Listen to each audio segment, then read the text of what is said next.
my tour that is coming up. I'm traveling to the US and Canada and performing there, and the shows are called intense shows. So I was just thinking of doing something dramatic for my entry, and since I met Love during Love Ranjan during working on Pyar Ka Panchnama, we clicked, and he's a fantastic person to work with, and I loved his ideas.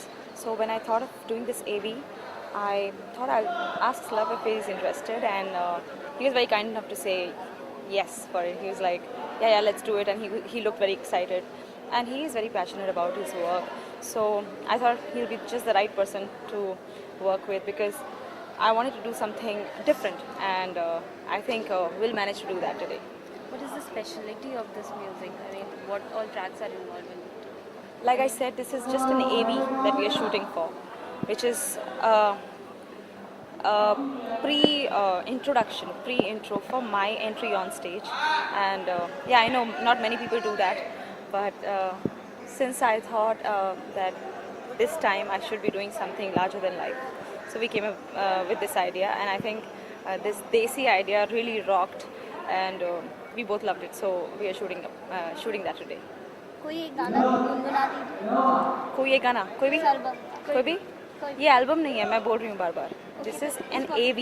या मैं अपना एक हाल ही में जो गाना एक release हुआ है फिल्म बुढ़ा होगा तेरा बाप, उससे सुना देती हूँ। मैं चंडीगढ़ दी स्टार मुंडे checking me from far, sector 25 में हील मेरी टूट गई नी।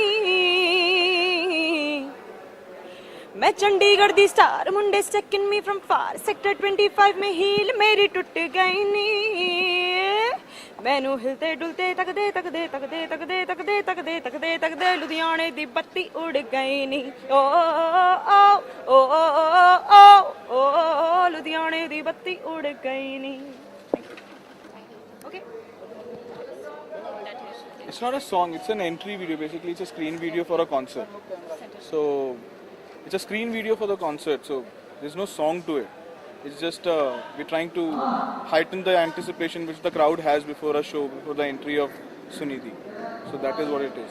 If you see any concert, there is a screen video before it, before the entry of the artist. So that is what it is. Sir Punjabi type के सब दिखाई दे रहे हैं, उसके बारे में बताएं। हम लोग थोड़ा एजी करना चाहते थे कुछ, और मेरे ख्याल से हिंदुस्तान में सबसे ज़्यादा एज पंजाब में ही है, ठीक है। तो सबसे ज़्यादा मज़ेदार वही लोग हैं, सबसे ज़्यादा मस्ती मुझे नॉर्थ में ही समझ में आती है, तो इस वजह से पंजाब का थोड़ा सा देसी जोन पकड़ा है। प्लस अगर गाने भी सुने सुनिधि के, तो अधिकतर गाने ऐसे ही हैं, बीड़ी जलाई ले या और कौन से कैसा जादू डाला रे, तो सारे ऐसे वाले हैं जो ज़्यादातर मस्त देसी ज़मीनी गाने हैं, तो इस वजह से। What was it that brought you both together? प्यार का पंचनामा। I mean, what was नहीं, हम लोग फिल्म पे काम कर रहे थे साथ में, तो बस काम करते करते it was easy to work with her, and मेरे को मतलब वैसे है मेरी उम्र की, लेकिन अगर मैं सोचता हूँ तो मुझे लगता है मुझसे कम से कम 15 साल सीनियर है। तो लेकिन जैसे बिहेव करती है उसको देख के लगता नहीं है कि 2,500 गाने गा चुकी है, तो बहुत चिल्ड आउट सा था सब। Likewise, I mean, Love is fantastic to work with. हम जब रिकॉर्डिंग के वक्त काम कर रहे थे तब भी बहुत इजी थे, और यहाँ पर तो और भी ज़्यादा चिल्ड आउट लग रहे हैं, तो I am glad that we doing this together. It's much more fun. इसके बाद आप दोनों कौन सी फिल्में एक साथ कर रहे हैं? अगली फिल्म ही करेंगे। मेरी दूसरी फिल्म अक्टूबर में शुरू होगी, और होपफुली ऐसा होगा कि गाने सुनिधि जरूर गाएगी, क्योंकि मैंने एक चीज़ देखी है, हर एल्बम में जो हिट गाना होता है वो इनका गाया हुआ होता है। बुड्ढा होगा तेरा बाप में चंडीगढ़ की स्टार भी इन्होंने गाया हुआ है, 30 मार खा में शीला की जवानी भी इन्होंने गाया हुआ है, तो स्वीट ऑफ उसके बिना एल्बम हिट नहीं होती। Thank you. Thank you.